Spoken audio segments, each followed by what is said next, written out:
Welcome to our podcast, Leading Together, Insights for Small Group Leadership. Each week, we will discuss leadership issues with small groups, and our goal is to help you become a better leader, not only for your small group, but for your family and church and community as well.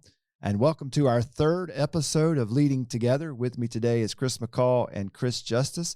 How are you guys today? Doing well. Blessed and highly favored. Blessed and highly favored. Look at you. That's good. That's good. And I would agree both. Yeah, we are blessed and highly favored for sure.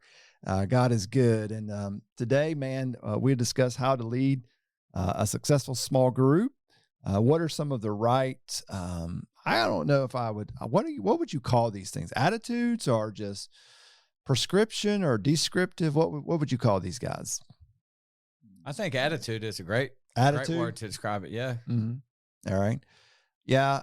I think leadership gets a bad rap these days. And man, the moment you become a leader, the moment you get criticism and the moment you step out into this vulnerable world of leadership, and really that means going first, basically. And, I saw this quote, I think it was Dave Ramsey says, the word lead gets a bad rap. There's no such thing as a natural born leader. When you're born, the doctor says it's a boy or it's a girl. And that's important for our day and age as well. Right. I think we need to get back to that. It's a boy or girl. But in his quote, he finishes this way. It's not it's a leader. Yeah. And so these are traits that we can learn. These are traits that we can develop. And all of us are lacking in one or the other of these traits. And I would argue being in church on top of that adds a whole nother layer of issues when it comes to leading a small group, because the church, so many people, especially here in the South, have been around the church so much, not necessarily attending, but they've been around it. They know a little bit of knowledge, all right? And they know a little bit about how things should go and how things should look, how things should feel. And so they're very opinionated about these things. So I could understand someone's reasoning for not wanting to jump in to being a small group leader. And that leads me to say thank you to all of our small group leaders who have jumped into that awkwardness, that weirdness, that stepping out and saying that you'll lead a group. And one thing I always like, well, I don't always say this, but I like the saying is this: God doesn't call the equipped, he equips the called. That's so true. Yeah. And that's something to always get in the back of our minds, that he equips the called. So today we're just going to talk, 4 or 5 principles that as you as a small group leader can start with. And of course, these are not exhaustive in any way, shape, or form. All right. These are just because of the length of our podcast, we had to come up with a few. We probably could do another podcast next week or the next week on others. Yeah. That would be just as important as well. But today we'll start with these. And the first one that we would say, hey, this is what makes a small group leader. All right. This is what makes a great small group leader. And I would start with authenticity. Yeah, I agree. You got to be real. Everybody can tell when someone is showing superficial humility or making, vague superficial statements about something that they're struggling with or something that they're successful with. Everybody can spot a fake. So it's very important to be real. Yeah. Isn't there an app called Be Real now? There is. Do you have it? I do not have it. You ought to get it. My girls, Reagan and Kennedy, have it, and they're constantly, I don't know if they're constantly still using it, but every time I'm with them, they're taking a picture and they're sending it out somewhere on Be Real. I have no idea where it's going. What's so funny is even that's not real, because people say, oh, it's time to take a Be Real. And then they start posing and doing all of these different things. And the point of it is for you to just snap a picture of whatever you're doing at that time, but everybody still always poses for them. So gotcha. I'll be walking along. I think it's Kennedy more than Reagan. She'll just hold up her camera, her phone, and take a picture. And I'm like, what are you doing? Send it to Be Real. So she's sending authentic Be Reals. And I think that's the point that we're looking at here, is that we need to be authentic. Yeah. And I agree. Well, if you're not authentic, the people in your group will not be authentic. Yeah, that's right. It's going to start with you. Yeah. And And I think that's where, as a leader, you have to go first. And one of the things that has to develop in any small group is trust, is confidentiality. And I think as a leader, you have to go first in that group. So when you say, hey, I'm going to lead a small group, when you come to a point and place where you have to share spiritual issues in your life and what you're struggling with, as a leader, I think you need to go first. Yeah. So if there's something you're struggling with, if there's something and I think it has to be real. I don't think it can be like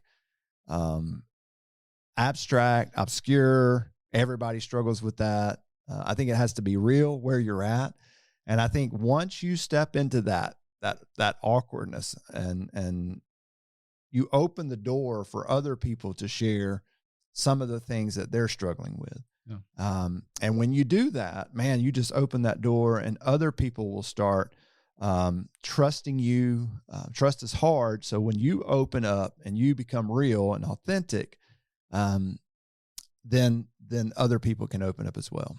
You know, I think it's good to be straight to the point of being authentic, not try to be vague and try to do it in mystery, try to get them to guess what's going on. Just come out and say it. Hey, this is what I'm dealing with. This is what I'm struggling with. A lot of times when I ask questions in our small group, the way we're set up, we watch a little video content and there's some questions that kind of fall along with it. That's what I do. I tend to always go first. I'll ask the question. I'll wait just a second to see if there's any response. Typically, it's a little bit of silence. So then I'll just step in. I'll say, well, I'll go first. And then I'll state what I've got to say. And then I just let that awkward silence sit. Yeah. And at the end, I've got that, embrace the silence. Oh, you do. Yeah, we'll talk about that. And that's a good word, though. But I think that being authentic, and people will know if you're being real and authentic. And so that's number one, just be real. The second thing that we have listed is accept that you won't have all the answers. Now, I don't know about you. That's a hard one. It is a hard one, but people can tell when you're trying to wing it too. Just like they can tell when you're not being real, they can tell when you're trying to wing it, most of the time unsuccessfully. Mm-hmm. And I know with us, we're all still in our prime, and as being men in our prime. I'm probably on the end of that scale. You keep looking at me. I'm probably at the end of that scale. I'm on the downward slide. No, that's a joke that I make all the time with the high school kids. They're like, "You're old." I'm like, "No, I'm in my prime." Okay, I'm in my prime. But yeah, sometimes we, being in our prime, sometimes we are scared to not have the answers. And then we want to manufacture answers on the fly. But I know that when I try to do that, because I'm guilty of trying to do it, I feel like a fake, and I start stumbling over my words. And I know that if I feel it, then it's starting to come out. So it's best just to say, I don't know, go seek some counsel, look it up, talk about it next time. It's okay to not have all the answers. Yeah. Well, sometimes I think people look at us as a leader and they expect us to have the answers. And so I think by being real, or the authenticity, and letting people know, hey, I don't have all the answers. I'm not going to try to sugarcoat it. We're learning together. We're growing together. I think that goes a long way within the context of small groups. Yeah. Yeah. And I think just accepting it. And as a leader, even as a leader, I've been doing this now for years. I still don't know all the answers. And someone at some point in your journey is going to ask a very difficult question. Now, I don't know what that question is, but there are a lot of them that are out there. And it's okay to say, and this is the hardest thing, it's okay to say, I don't know. I'll get back with you, right? And then you go and research it, you go and dive in, and you try to come up with all the answers you can. And I get asked questions all the time. And I have to say, well, to the best that I can understand this is what Scripture says, all right? But there may be other arguments. There may be other issues involved. But what I get, this is the best I can come up with. And that still may not be true. I mean, that still not be right, if that makes sense to that question. But you know what's great about that is, like you said, you had to go research it and find out some information. So you grew. Yeah. Yeah. You grew. And so that's a awesome part about being in that, where you don't know, you have opportunities for growth. I was just thinking about it, and I think I would honestly rather say I don't know than have to come back a day or two later and say those other three dreaded words. I was wrong. I was wrong. I Yeah, was exactly. wrong. So Exactly. Yeah, and it's okay to say I don't know, and it's okay to be in that awkwardness. Yeah. And no matter people's expectations, it's okay to say I don't know. Yeah. People look at me weird all the time when they ask me biblical questions, and I say I do not know. Well, you're the pastor, you should know. And I'm thinking, well, you just asked me something about some obscure passage in Lamentations. Yeah.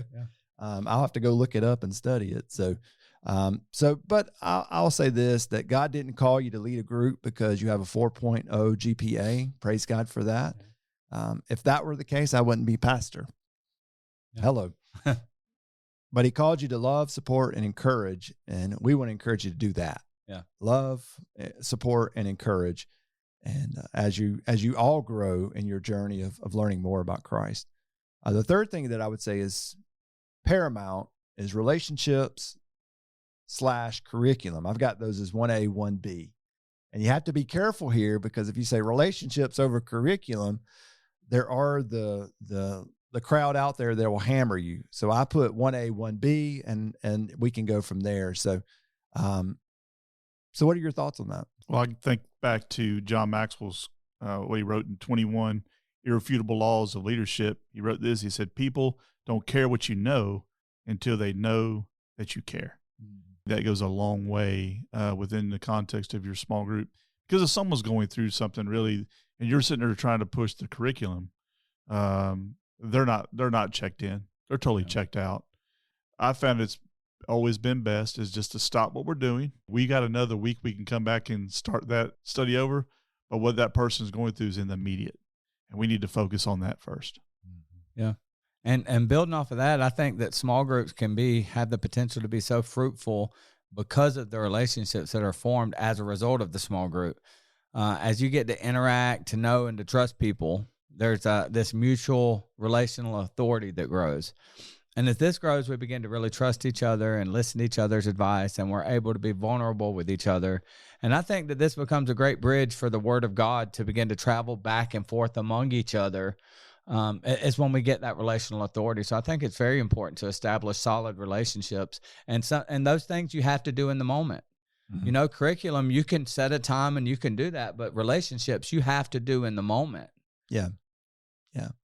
And we would encourage the Word is just as important, that you're studying the Word, you're getting the Word out, you're trying to understand the Word, you're trying to apply it to your life. Those things are so important. But at sometimes, though, if a group member is hurting for that particular day, whatever it is, that the study sometimes should go to the side, because you can always pick it up later. You can always pick it up next week. But you can't get back the opportunity to put love in action right then, right there. And here's the crazy thing. I never know. Those are like spontaneous moments. You don't show up to group ready for whatever your group member is going to say at that point, unless they let you know in advance. But if they didn't let you know in advance, sometimes they just drop it on you. It's like a boom, right? And you have to respond to that. You have to realize the emotion and the hurt and the pain, and then you deal with that. And really that becomes your group is love in action. And that's okay. I remember early on, I had to get through the curriculum. I had to get through the points. I had to fill in the blanks. And I think a lot of times I missed the opportunity to put love in action because I was so gung-ho at getting through the points, if that makes sense. Yeah. All right. The next one would be pray first. And I added to pray first, pray always. Now, I put this in our WhatsApp channel with our small group leaders at the beginning. We talked about that a little bit. We talked about the Lord's Prayer and et cetera. So what do you think about pray first? It prepares you for ministry, really, to care and love on the people that are in the confines of your small group. Well, first I'll say that I'm not an expert in military strategy, right? And I wasn't in the military myself, so I'll preface what I'm about to say with that. But I know that with a lot of battles, what I've seen and what I've read that the military would do is they'll send in these bombers, and they'll drop bombs and munitions in strategic places, and they'll take pictures, and they will survey the land, and it's air support. And what they'll do, they'll go and they'll get all of this information and do all these things before they send the boots on the ground, before they send the infantry in. And I like to think of prayer that way. You know, that is our way to prepare ourselves for putting our boots on the ground and doing the ministry actively when we go out. So I think prayer support before, during, after is always very important and vital to the success of the mission that we're on. Mm-hmm. Yeah, and I think the prayer to pray first is to pray often for each of your group members. Pray for ways they are struggling. Pray for the ways they are trying. But that's in any endeavor. I would pray first. And I've mentioned this multiple times. Pray first before you write on Facebook or social media. Pray first before you respond. You know, pray first before you beep that horn. You know, that's a really good one right there. Y'all need to write that one down. I like beeping my horn. Waylon can't stand it, but I love beeping the horn. Oh my goodness. Especially the more aggravating thing is when they're sitting at lights and you can see them on their phone and the light turns green and they sit through the whole light, then it goes red and you have to go through another cycle. That is horn worthy. Would y'all agree with that? Agree. Okay, good. Agreed. Okay, as long as we're on the same page there are horn worthy opportunities. You can pray about it, but if they still don't move, then you can blow. Yeah, but you might not, you could just say, hey, I wasn't beeping my horn out of anger. I was just getting their awareness that, hey, you missed a light. Exactly. There we go. I wasn't complaining. I was venting. That's right. No. Not even that. No. It was a public service announcement. That's right. Okay. For everybody behind me. Public and service me. announcement like that. Yeah. So you could view it that way. Just that is one of the ways. You could vent it. You could view it as venting too. Okay. So anyway, if you missed the last week podcast on venting and complaining, I would encourage you to check that out. Yeah. So you may be a little lost there. What we were saying.